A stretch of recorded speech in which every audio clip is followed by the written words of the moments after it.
TCC 1262 Godman. Le Dieu homme.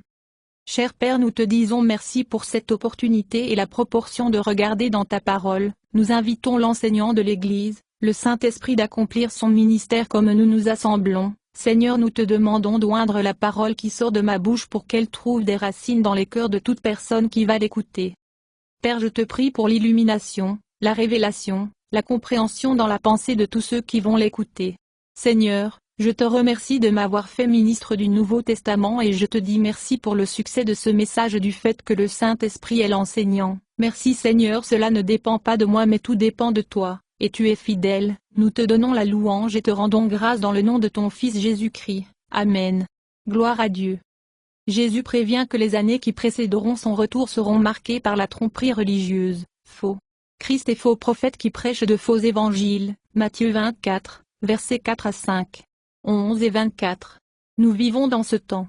Pour nous aider à nous protéger de la tromperie, nous travaillons sur une série sur qui est Jésus et pourquoi est venu dans ce monde. Nous examinons les récits historiques de Jésus, en particulier le Nouveau Testament. Documents écrits par des témoins oculaires de Jésus, ou des proches associés à des témoins oculaires. Nous avons passé les 2 premiers mois de cette année à examiner la fiabilité de ces documents. Notez que lorsque le Nouveau Testament est évalué selon les mêmes normes utilisées pour évaluer d'autres écrits anciens, le Nouveau Testament résiste à l'épreuve. Nous pouvons faire confiance au contenu. Nous avons aussi fait remarquer que les auteurs du Nouveau Testament n'avaient pas l'intention d'écrire un livre religieux. Ils ont été témoins oculaires des événements qu'ils ont rapportés, et ils ont écrit pour dire ce qu'ils ont vu et entendu. Selon les hommes qui ont écrit les documents du Nouveau Testament, Jésus est Dieu. Le premier, les disciples croyaient que Jésus est Dieu devenu homme sans cesser d'être Dieu.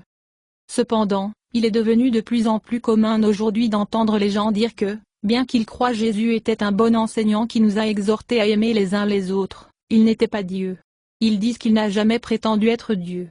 L'idée que Jésus est Dieu est un mythe qui s'est développé beaucoup plus tard. S'il est vrai qu'il n'y a pas de passage dans le Nouveau Testament où Jésus dit les mots « Je suis Dieu », les différents titres qu'il a utilisés pour lui-même, et que d'autres ont appliqués à lui, sont tous des revendications de la déité. Jésus est né dans un groupe de personnes, 1er siècle Israël, le peuple juif, qui, sur la base des écrits des prophètes, dans ce que nous appelons maintenant l'Ancien Testament, attendait de Dieu d'établir le royaume sur la terre, et d'envoyer un Rédempteur pour purifier la terre du péché, de la corruption et de la mort.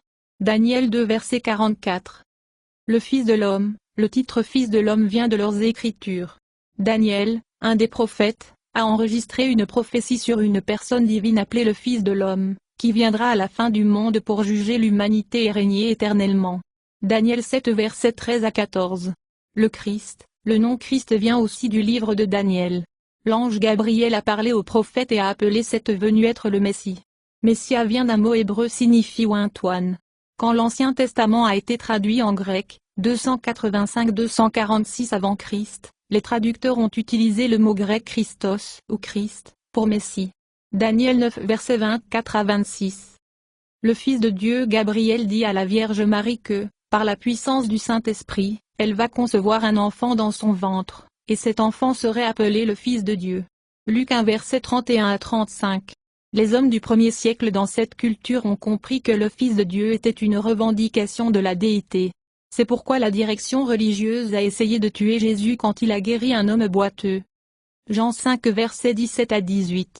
Quand les dirigeants juifs ont réprimandé Jésus pour avoir guéri un homme boiteux sur le sabbat, il a répondu, « Mon Père ne cesse jamais de travailler, alors pourquoi devrais-je » Ainsi les dirigeants ont essayé d'autant plus de le tuer, parce que, il avait parlé de Dieu comme son Père, par conséquent se faire égal à Dieu. Jean 5 versets 17 à 18, dans la Bible du Semeur.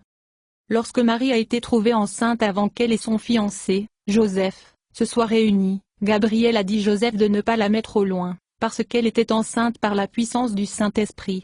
Matthieu 1 verset 18 à 23. L'ange dit à Joseph, elle portera un fils et vous l'appellerez Jésus, ce qui signifie sauveur, parce qu'il sauvera son peuple de ses péchés. Matthieu 1, verset 21. Matthieu a écrit son livre pour un public juif, pour montrer comment Jésus était effectivement loin les prophéties promises dans l'Ancien Testament. Et il donne un détail important sur la naissance de Jésus. Matthieu a déclaré que tout cela a eu lieu pour accomplir ce que le Seigneur avait parlé par Ésaïe le prophète. Voici, la Vierge va concevoir et porter un fils, et ils vont appeler son nom Emmanuel, qui signifie « Dieu avec nous ». Matthieu 1 versets 22 à 23, dans la version de la Bible d'études Scofield. Selon le dictionnaire de la Bible d'Unger, Emmanuel, ou Immanuel, dénote ou souligne que Jésus est, théanthropo, le Dieu homme. Cet être né de Marie était et est Dieu avec nous, le Dieu homme, pleinement Dieu et pleinement l'homme.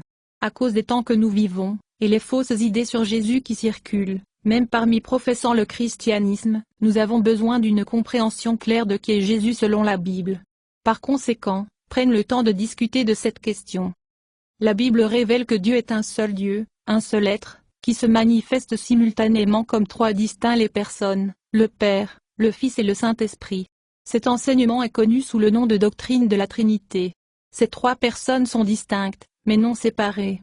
Ces trois personnes coexistent ou partagent une nature divine. Vous ne pouvez pas avoir une personne sans les autres. Le Père est tout Dieu. Le Fils est tout Dieu. L'Esprit Saint est tout Dieu. C'est au-delà de notre compréhension, puisque nous parlons d'un être infini, sans limite, et nous sommes des êtres finis, limités.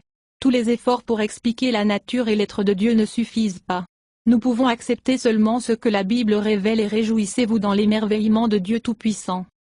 Il y a 2000 ans, une personne divine, la deuxième personne de la Trinité, le Fils, s'est incarné, sur une nature humaine dans le sein de la Vierge Marie, et est né dans ce monde. S'incarner signifie prendre une nature humaine. Jésus est Dieu incarné, Dieu en chair humaine. Jésus Dieu est devenu homme sans cesser d'être Dieu. Paul l'apôtre, un témoin oculaire de Jésus, a écrit, Philippiens 2 versets 6 à 7 Jésus, étant sous la forme de Dieu, ne pensait pas vol pour être égal avec Dieu, mais se fit sans réputation, et prit sur lui la forme d'un serviteur, et fut fait dans la ressemblance des hommes. King James Version. Le mot grec traduit forme, lorsqu'il est utilisé au sens figuré comme ici, signifie nature. Le mot la ressemblance traduite décrit bien plus que la simple similitude ou la ressemblance, il est devenu vraiment un homme. Quand Jésus est venu dans ce monde, il n'a pas cessé d'être Dieu. Il n'a pas perdu, ou mis de côté, sa déité, sa nature divine. Il a assumé, mis sur, supposé, une pleine, complète, nature humaine. Un être humain. La nature est tout ce qui fait d'un être humain un être humain. Jésus n'était pas Dieu vivant dans un corps humain. Jésus est le Dieu homme. Il était et est pleinement Dieu en même temps, il était et est pleinement homme. Il est une seule personne avec deux natures, humaine et divine.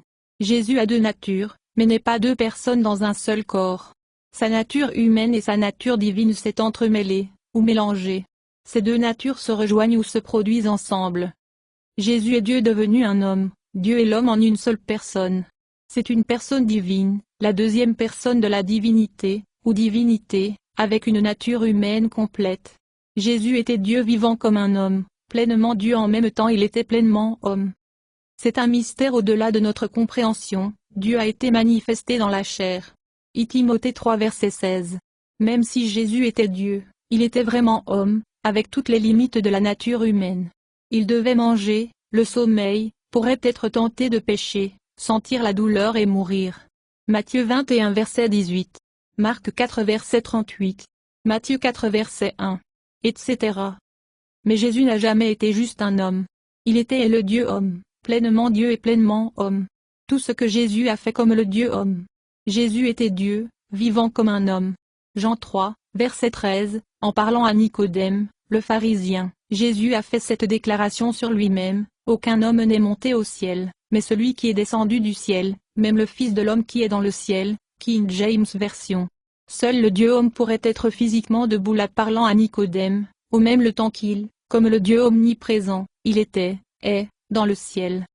Jean 8, verset 58. Dans une confrontation avec un groupe de dirigeants juifs, Jésus dit qu'Abraham a vu venir.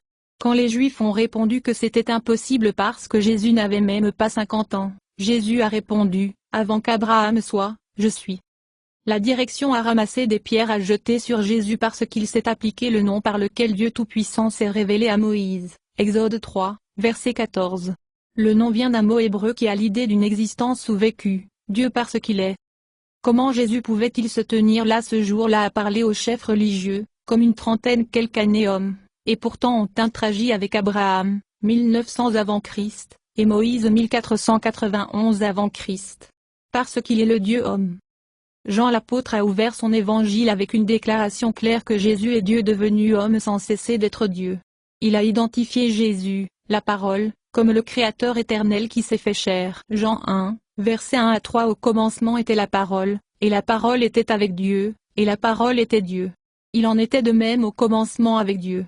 Toutes choses ont été faites par lui. Et sans il n'était rien fait qui a été fait. King James version. Jean 1 verset 14. Exatonne le Verbe s'est fait chair, et il a habité parmi nous, et nous avons vu sa gloire, la gloire comme de l'unique engendré du Père, pleine de grâce et de vérité, le roi James Version. Le mot grec qui est traduit bigoten est monogène. Il fait référence à l'unicité. Jésus est unique parce qu'il est le Dieu homme, pleinement Dieu et pleinement homme, une seule personne, de nature, humaine et divine. Jésus est unique parce qu'il est le seul homme dont la naissance n'a pas marqué son commencement. Il n'a pas de commencement parce qu'il est Dieu. Aucun homme n'est monté au ciel, mais celui qui est descendu du ciel, même le Fils de l'homme qui est dans le ciel. King James version.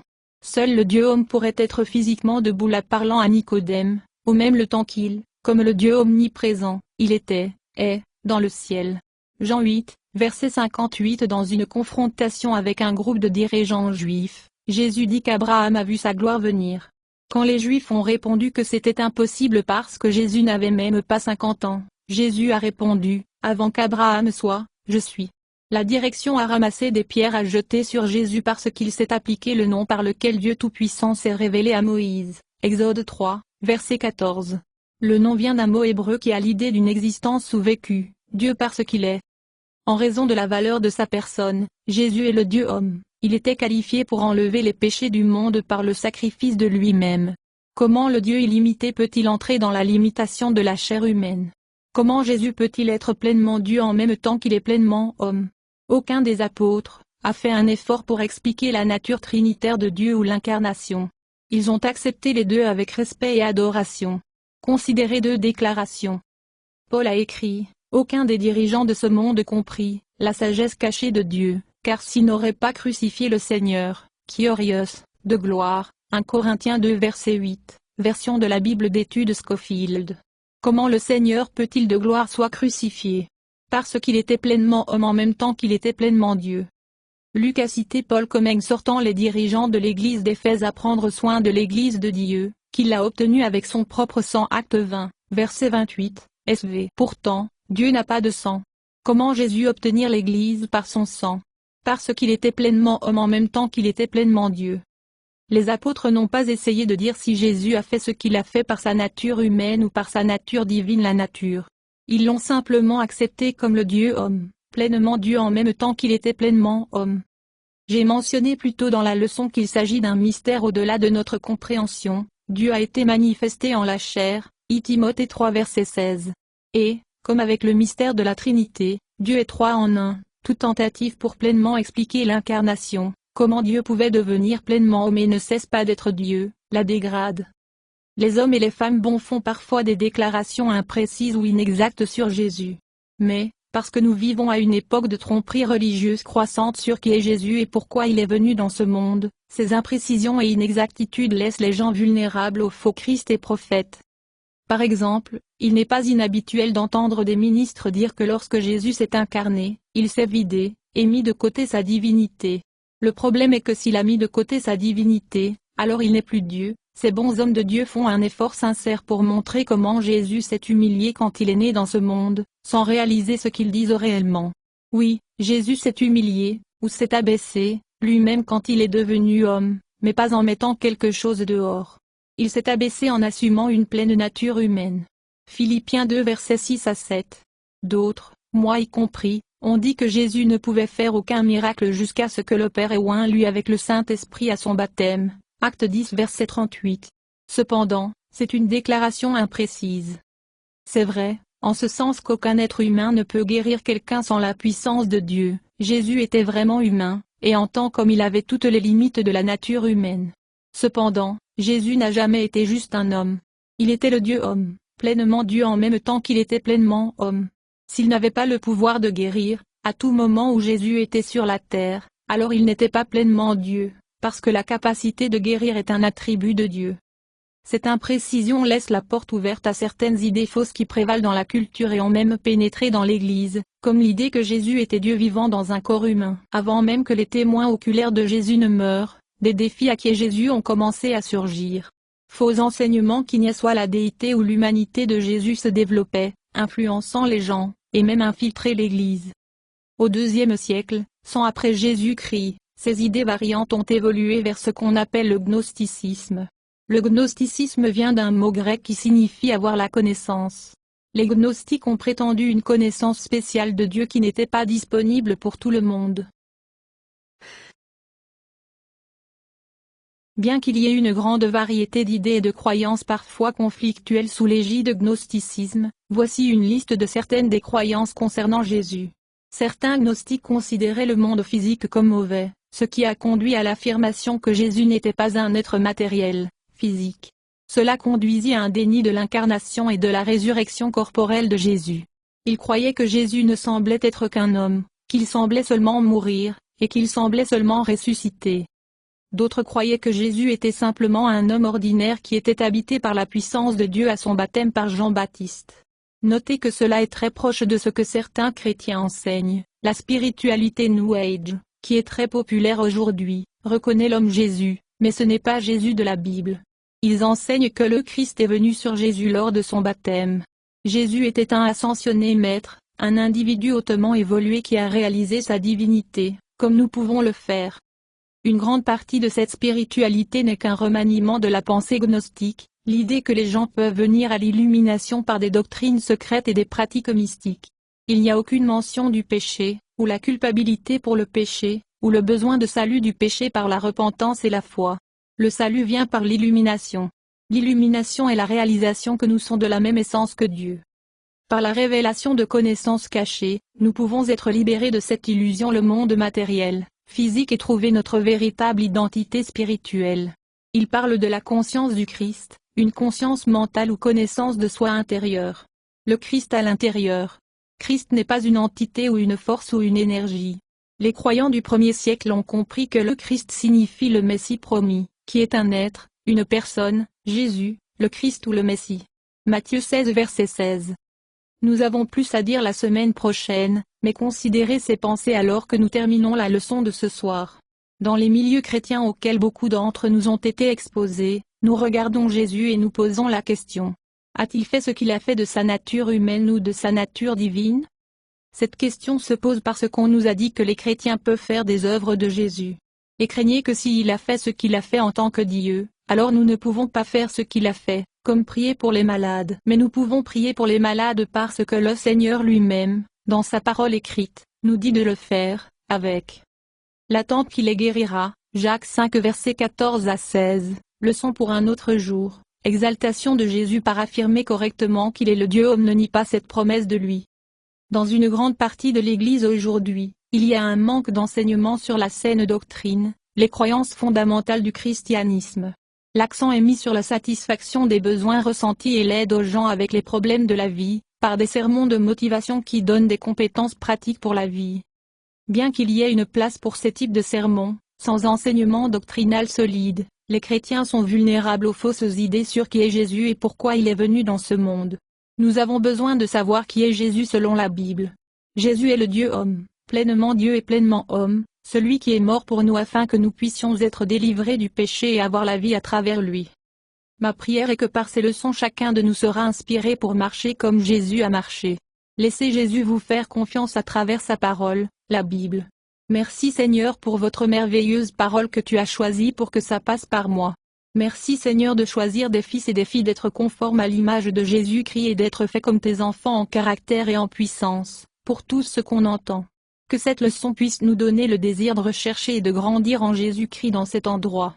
Seigneur, nous vous remercions et nous vous servons sur votre scène, notre désir c'est de demeurer en toi au nom de ton Fils Jésus-Christ. Amen.